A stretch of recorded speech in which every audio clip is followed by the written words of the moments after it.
Hey, thank you so much and welcome to this live broadcast. I am Judy Daniel Imagoro and it is Enjoying Marital Bliss.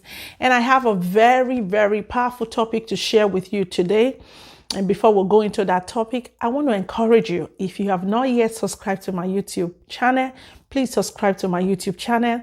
Please like my Facebook page and follow me on Instagram also at Judith Imagoro Ministries. And I want to encourage you, partner with me. Partner with me to use this message to touch families around the world. And that will be a blessing to them and it will be a blessing to you because you're partnering with me and because you're doing this cause to save families around the world and be a blessing to those families you're sharing this broadcast with. So thank you so much for joining me this morning. I'm very thrilled and I appreciate you for joining me. And I want to talk about that topic that is so important, is the driving force of every relationship. It is so key. And that topic is communication. It is very important. Why is it important? Because no relationship can grow above communication, above the skill and understanding in marriage. No family can grow above understanding. And the only way for you to begin to understand your spouse is if you communicate well with them. So it is very key to every family to learn how to communicate. Now, what is communication? Communication is the art of passing information. Is the art of you passing knowledge, feelings. Is the ability for you to speak and to listen and to be understood. So that is what communication is. And what you say in your marriage, what you say to your spouse, is as important as how they hear it. So I want you to take note of that, because you can be saying something and your spouse is hearing another thing. So you have to make sure what you intended to say is what your spouse is hearing. And how do you make sure that happens? Is your choice of words. So you have to choose words that actually express what you're saying, and you have to go further to ensure that they understand what you're saying. Because that is where a lot of confusion is coming from in families, because you say one thing and your spouse is hearing another thing. So we have to make effort to ensure what you're saying is what your spouse is hearing. Now, remember that your marriage cannot grow above communication. So the day you begin to say, you know what, I don't care what he thinks, or I don't care to express or to share with my spouse what I'm going through, and they don't care to express or tell you what they are going through, that's the day you actually give up your marriage, the day you stop communicating. God himself understood and know how important communication is in every relationship. He knows that, and so he modeled that to us. And you see in the book of Genesis, and God said, let us make man. Have you ever thought about it? Who was God talking to? He was talking to his team members. He was talking to the Godhead. So he wanted to make sure they know what they are about to do. And he said, let us make man in our image. Now he's communicating it after our likeness. He's telling the team within his being what he intended to do. In another place, we saw it also in Genesis, where he said, let us go down and change their language. You remember when people came together from all over the earth and they were building a tower to touch heaven. And he said, let us go down and change their language. Now, two things I want you to learn from that story. One, because the people were of one language and they understood each other. So they could say, okay, let us build a tower. Let us build something that will touch heaven. And because they could understand each other, they started building. And God himself saw that nothing can stop this because they can communicate. That's what happened in marriage. Every marriage that can communicate effectively grow, and understanding grow, everything grows. And so they started building until God himself said, let us go down, and communicated, let us go down and change their language. When they could not understand each other, they stopped building.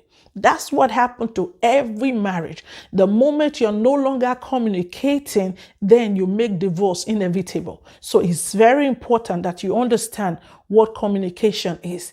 Then, what are the ways you can improve communication in your home? Number one, you have to become approachable. A lot of people are not approachable. You have to carry a disposition that allows your spouse to talk to you. You have to learn to criticize less. You have to learn to complain less. You have to learn to condemn less. Then when you become approachable, your spouse will be more relaxed to talk to you. You don't want them to be thinking over and over again how to approach you, whether you will scream, whether you talk down on them, whether you criticize. Remove all those things that is creating barriers between you and your spouse so they can talk to you is important. Then number two, you have to be trustable. This is very, very important. Your spouse wants to live before you and want to be naked before you and want to share with you. And all they want is that that information remain with you. They are living with you. They are naked before you, not before your friends, not before your family. What I'm noticing in a lot of marriages is that people are sharing information, deep information that should die with them. They will take it from their marriage and begin to share with best friend, and begin to share with sisters, and begin to share with parents. It is so wrong. When your spouse senses that you do that, they begin to keep things to themselves because they might be comfortable for you to know that. They are not comfortable for your family to know that or your friends to know that. So you have to make sure that the information in your home, the secret of your family, remain in your family. That's one of the ways to build trust. And also, your spouse want to ensure that you don't criticize them. I said it in the first point, and I'm saying it again because it's important. When all your spouse get back when they come to talk to you, if all they get back is criticism, they will stop talking to you. Now, also, you cannot demand, I want you to take note of this. You cannot demand trust.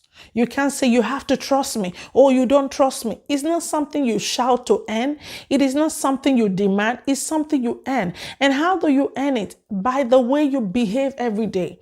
When you show people respect, when you become compassionate to them, when you love them, when you care, when you're not selfish, when you're talking, when you do all of this, every act of love, and you trust before your spouse. So if you want your husband or your wife to communicate with you, please, you have to ensure that you earn their trust. They have to be able to be comfortable because of your disposition, because they can trust you with information. And I have realized if you do not become that safe place for your spouse, most of the cases they look for safe place outside. And that's what is happening. I've noticed that somebody, for instance, two married people, this one is married and the other person is married, and they begin to find safe place in another person's partner. And one of the things that amazed me is that those same people who are safe place for another person's wife or husband does not even listen to their own spouse. So you have to make sure, by all means, become a safe place for your spouse. Then what do I mean by safe place? Somebody who is a safe place for you is that person you pick up your call to say something to, like when something good happened to you, whether good or bad. When anything happened in your life, is that first person you think about to pick up your call to talk to them. Become that person to your spouse. Let your spouse trust you in a way that they can become that person to you. Is very important. And what does this do to your marriage? It secures your home. It takes away the voice of third parties away from your home. Because if your marriage, because you could not build communication and another person is the safe place for your spouse, that means you have other voices in your family, and your marriage is at the mercy of those voices that are in your family, which is not good for you. So it is very important that you become that safe place. Thirdly, how do you improve communication in your marriage? You have to learn to initiate communication in the area of your spouse. See, every human being have an area of interest. There are things that your spouse want to talk about. Try as much as possible to get knowledge in that area. There are topics that interest them. Get knowledge and introduce those topics, and you'll be so surprised that they will contribute because it's what they want to talk about. And then when you're talking on those topics, make the topic, center of them. It should be less of you. I have noticed when you meet new people and the conversation is about those people, they are more likely to talk to you than when the conversation is about you. Even as a woman, if you go outside and you see a woman with a beautiful hair and you say, oh, wow, this hair is so, so beautiful. This is so cute. Where did you make it? And you find that most of the cases, they are willing to give their numbers. They are willing to tell you where they did it. They are willing to spend time because the conversation is about them. That's how it is to every family. If you begin to make the conversation in your home about your spouse, even that spouse that you said he doesn't like to talk, he doesn't want to share things with me, is because when you're talking, it's always about what will benefit you, what about you, or you're complaining all the time, so they are not talking. But if you turn it around and begin to make the conversation about them, then you find out they will be more interested to talk to you.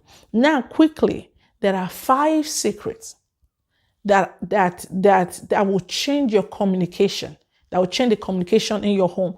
No matter where you are, I don't know what level of communication, whether it's very good. If it's very good, it makes it better. If it's very poor, it will improve it. These 5 things, and all you need to do, 21 days, doing this secret, you will be so amazed how things will turn around in your marriage, in your relationship. Number 1, I want you to deliberately carry a disposition that want to listen. That's the first secret you start practicing in 21 days. Just carry a disposition that want to listen. And then you will find out that your spouse begin to talk more. Number 2, stop complaining about anything for the next 21 days. Don't complain about what they do, what they did not do, just don't complain. Make the environment of your home so peaceful. No complaint of any form. Just 21 days. You will see what happened in your family. You'll see that the beautiful side of your spouse comes alive because you're not complaining. Number 3, look for things and look for ways to compliment them. It is very important. Compliment them. Appreciate them. Appreciate your spouse. Begin to look for those small opportunities to tell them thank you, to tell them you look good, to tell them you're putting in your best. 21 days and you will see a miracle come alive in your home, no matter where your marriage is. Then number 4, forgive all their wrongdoing. Yes, it's possible to forgive. You can make that decision to do that. Your spouse, I understand, will offend you more than any other person in the world. And that's very understandable. You live with them and you're expecting so much from them because your heart is involved. And so any little thing they do can easily make you angry. But you can also decide to forgive them in advance, even before they do those things. Understanding that some of those offenses are not intentional. It just happens. So forgive everything. And lastly, remove selfishness. Remove selfishness from every conversation. Now, look for ways where you begin to look for the interests of your spouse, not you, in the next 21 days. It's about him. It's about what will profit him. It's about his interest or her interest. In the next 21 days, you will see, because it's natural, that every act of love you sow cannot go unrewarded. Your spouse will come back to begin to give you back these things you're sowing. And I promise you, in the next 7 days, if you start doing this thing, you will already start seeing change in the next 7 days of no complaining, of forgiving everything your spouse do. Carry a disposition that want to listen and compliment your spouse. You will find out you begin to see changes. And after 21 days, there will be a revival in your marriage. And I want to hear, I want you to come back next week, because we meet every Saturday at 9 a.m. New York time, every Saturday. I want you to put in the comment section. I want you to promise me you will do it, and come back and share those, share your experiences with me. And I believe God, and I pray for you that your marriage is about to take a new turn. Thank you so much for watching this broadcast today. Please don't forget, share this message with your friends and your family, and God will bless you for it.